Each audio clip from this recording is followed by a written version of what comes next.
Perang Banjar.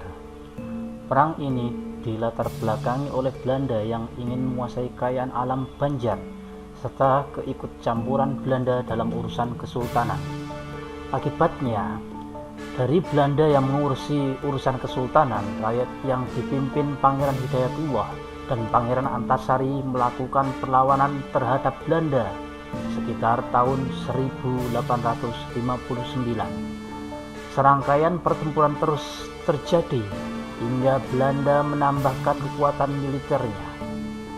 Pasukan Pangeran Hidayatullah kalah karena pasukan Belanda lebih unggul dari segi jumlah pasukan, keterampilan perang, dan peralatan perangnya.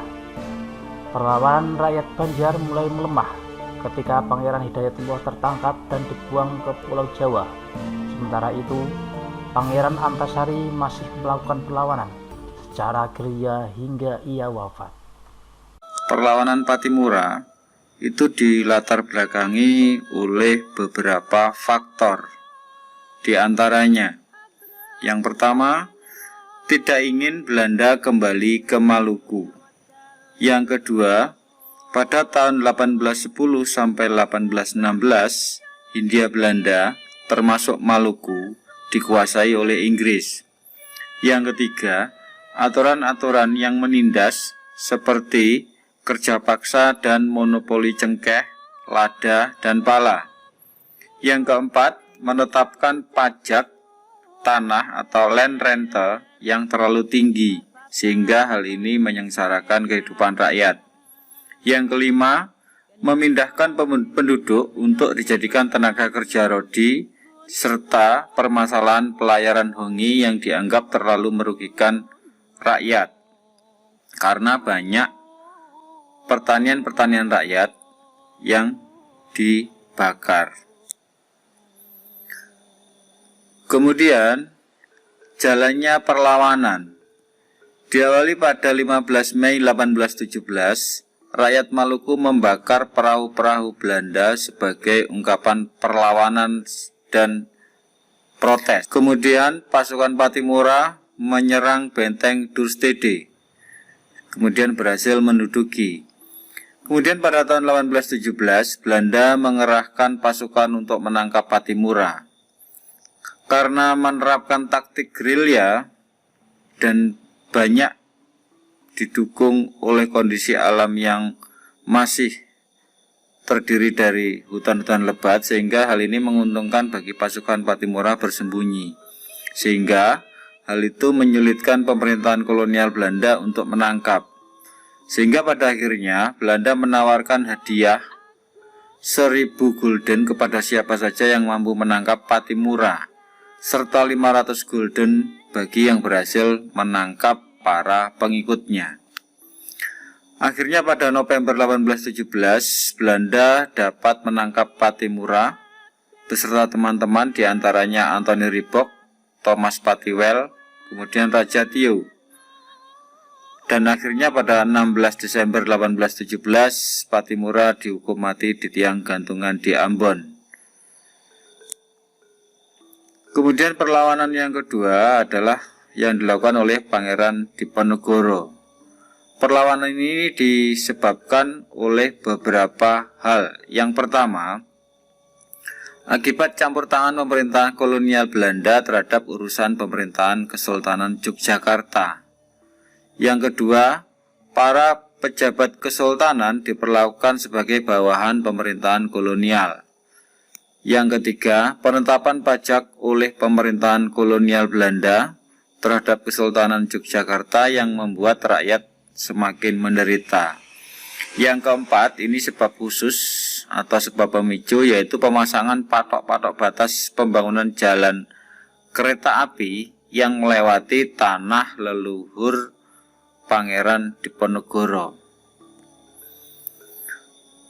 Perlawanan ini Pangeran Diponegoro menggunakan taktik gerilya yang sempat membuat Belanda kewalahan dan bahkan mengeluarkan biaya yang besar karena menghadapi taktik gerilya dengan pembangunan benteng Stelsel yang pada akhirnya memang berhasil mempersempit ruang gerak Pangeran Diponegoro. Kemudian Pangeran Diponegoro berakhir setelah pemerintahan kolonial Belanda menangkap pada saat melakukan perundingan dan kemudian diasingkan ke Manado pada tahun 1830. Kemudian perlawanan Kesultanan Palembang. Perlawanan ini dilatar belakangi oleh keinginan Belanda untuk menguasai Palembang yang menimbulkan ancaman bagi Kesultanan Palembang. Sultan Badarudin dalam hal ini memimpin perlawanan terhadap pemerintahan kolonial dengan cara menyerang benteng-benteng pertahanan Belanda. Kemudian akibat perjanjian Tuntang yang diadakan pada tahun 1811 dengan Inggris, akhirnya kedudukan Belanda digantikan oleh Inggris. Sultan Badarudin terus melakukan perlawanan terhadap Inggris. Perlawanan tersebut berakhir setelah adanya Konvensi London tahun 1814, yang pada akhirnya tahun 1818 Sultan Badarudin ditangkap dan diasingkan ke Ternate. Perlawanan selanjutnya dilakukan oleh Tuanku Imam Bonjol. Perlawanan Tuanku Imam Bonjol ini dikenal dengan Perang Padri yang dilatar belakangi oleh beberapa sebab. Yang pertama adalah konflik internal antara kaum Padri dengan kaum adat, di mana keinginan kaum Padri untuk menegakkan kembali Islam serta melarang praktek-praktek yang dianggap melanggar ketentuan agama seperti berjudi, sabung ayam, dan minum-minuman keras yang banyak dilakukan oleh kaum adat. Hal inilah yang menimbulkan konflik internal di antara keduanya. Setelah terjadi konflik, pemerintah Belanda memanfaatkan itu setelah diminta bantuan oleh kaum adat untuk menghadapi kaum Padri atau kaum agama. Mulai saat itu Belanda mulai masuk ke dalam urusan internal mereka. Pemerintah kolonial Belanda membujuk kaum adat dan kaum Padri untuk berdamai melalui perjanjian Masang. Hal itu karena pemerintahan kolonial Belanda sedang konsentrasi menghadapi perlawanan Diponegoro yang berlangsung tahun 1825 sampai 1830, sehingga masa itu disebut sebagai masa gencatan senjata. Kaum adat dan kaum Padri sebenarnya sudah memilih untuk berdamai melalui Plakat Puncak Patu, yang menyebabkan Belanda harus berhadapan dengan keduanya. Pada tahun 1833, pemerintah kolonial Belanda mengeluarkan plakat panjang untuk menghentikan perlawanan kaum Padri dan kaum adat di Minangkabau. Belanda mengajak berunding Imam Bonjol yang ternyata itu hanya tipuan untuk menangkap Tuanku Imam Bonjol.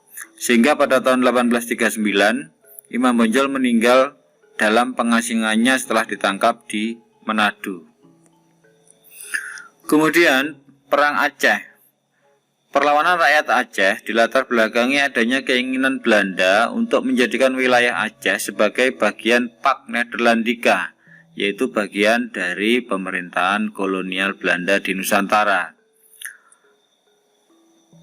Keinginan itu sehingga menuai reaksi bagi masyarakat Aceh sehingga meletuslah Perang Aceh yang cukup panjang. Perang Aceh bermula ketika Sultan Mahmud menolak permintaan Belanda agar Aceh mengakui kekuasaan Belanda di daerah tersebut.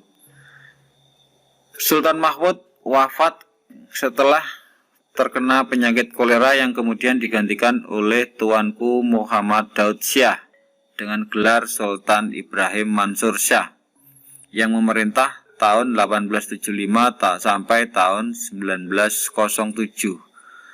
Meskipun terjadi pergantian pemimpin, perlawanan rakyat Aceh tetap berlangsung dengan sangat sengit. Hal ini membuat Belanda harus menerapkan strategi baru, yaitu memblokade pelabuhan-pelabuhan Aceh dalam rangka mematikan sumber daya ekonomi serta pendapatan kesultanan. Perjuangan rakyat Aceh sangat sulit untuk ditaklukkan, sehingga akhirnya pemerintahan kolonial harus berkonsultasi dengan orientalis Belanda yang bernama Snoek Gorgronje yang pada waktu itu berkedudukan di Arab.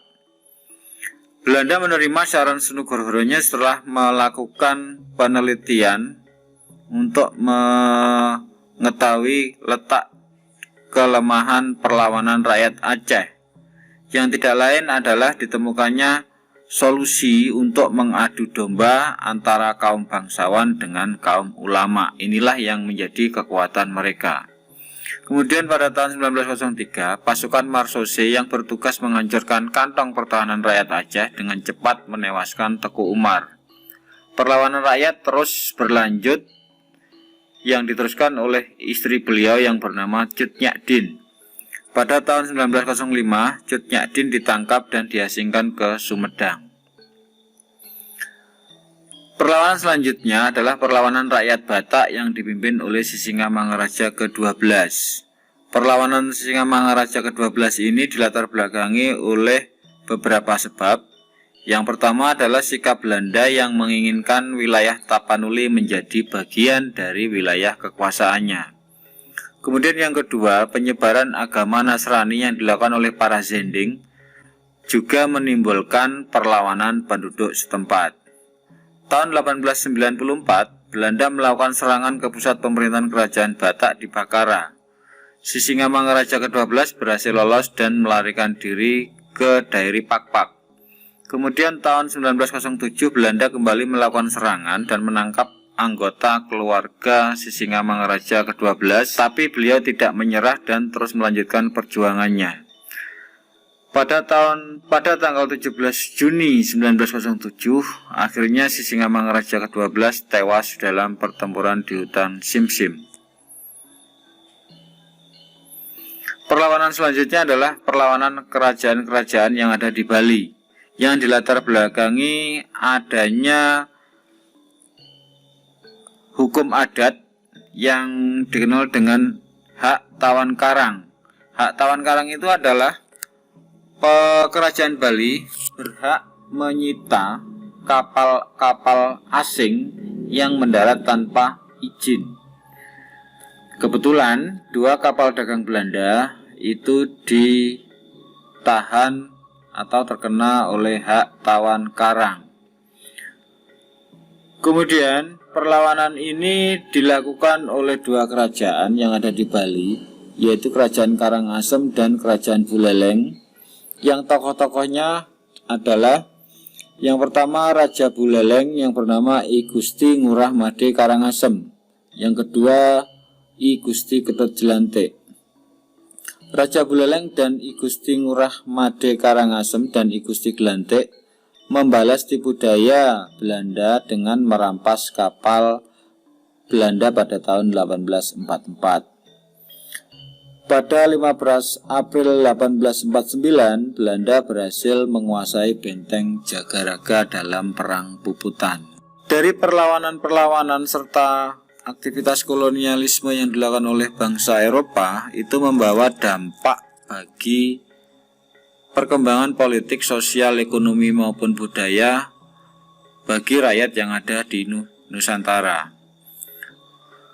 Di antaranya kita bahas satu-satu di bidang politik, yaitu adanya jabatan pemerintah pusat yang dipegang oleh bangsa Eropa, sedangkan bangsa pribumi hanya mendapat jabatan kecil.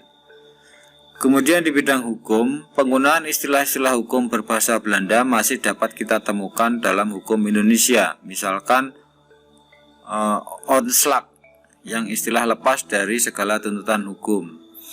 Kemudian di bidang ekonomi, pemerintahan kolonial telah menetapkan kebijakan sistem tanam paksa, sewa tanah, ekonomi uang, dan kerja kontrak.